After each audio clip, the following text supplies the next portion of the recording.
not only rooted in the old world of Russia, but also much easier and simpler to deal with until senility set in. She was less prone to nag and scold and gave fewer, though wetter, kisses. Perhaps, as the old saw has it, grandparents have greater ease with their grandchildren than parents because they don't have to raise them. Yet bubbies like mine, with old world roots, could be even more overly protective than their sons or daughters.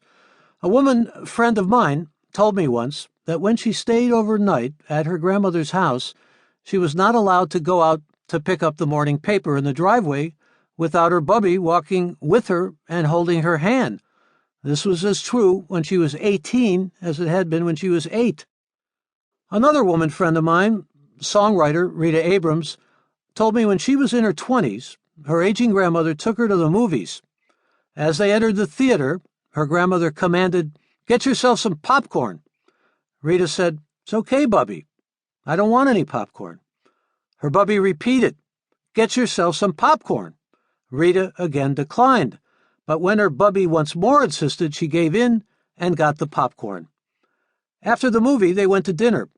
Looking at Rita's plate, her grandmother observed, "You haven't eaten very much." Rita said, "I'm not very hungry." Her grandmother scolded, "Of course you're not hungry, after all that popcorn."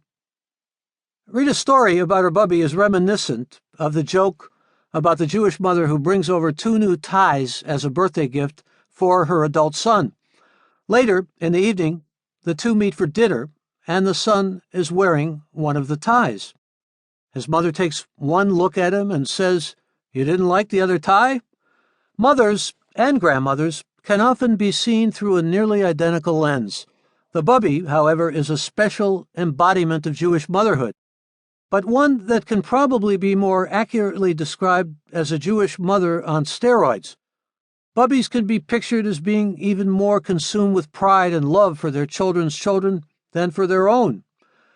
Why have Jewish mothers and grandmothers been fodder now, for years, for such a wide range of jokes that nearly sanctify their over-the-top feelings of love and pride in their children? The definition of a Jewish genius? An ordinary boy with a Jewish mother. Or Jesus, obviously being a Jewish boy because he thought his mother was a virgin and his mother thought he was God. Jewish mothers, especially, are often portrayed as braggarts about their children at the same time that they are ridiculed for creating neuroses in them, as in the one about the Jewish mother who boasts to all of her friends that her son sees a psychoanalyst 6 times a week, and she adds proudly, "He talks mainly about me." Or the Jewish mother who says, "Yes, my son is in a wheelchair, and yes, he can walk perfectly well, but thank God he doesn't have to." Are these the same Jewish mothers who are compared in jokes to Rottweilers, or worse yet, vultures? The difference is, vultures wait until you are dead to eat your heart out. Yet generations pass, and time and assimilation march on.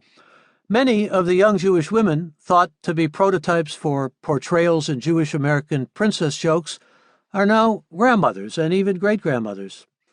However, distinctive typing of Jewish mothers and grandmothers remains alive in many of the jokes we tell, hear, and read. We can even go to the line from an unknown source about what the mother of Christopher Columbus might have said if she were a Jewish mother, and there are scholars who claim Columbus was a Jew. "I don't care what you discovered. You didn't call, you didn't write." The joke ending with "Sheldon come home" has another version to it, in which the Jewish mother says, "Enough is enough." For me, the first version strikes a stronger chord. I told the joke, with that ending, to my friend, the actor Peter Coyote, who, though born Jewish, nay Kohon, had by that time become an ordained Zen priest. I kidded him that the joke was obviously about men like him. I also told it to Ramdas because it easily could have been about him as well, a Jewish boy who went to Harvard and became a spiritual teacher with a name change from Richard Alpert, plucked right out of the East, and I don't mean Brooklyn. The joke resonates with present-day Jews by virtue of the fact that many have taken up Eastern, especially Buddhist, practices.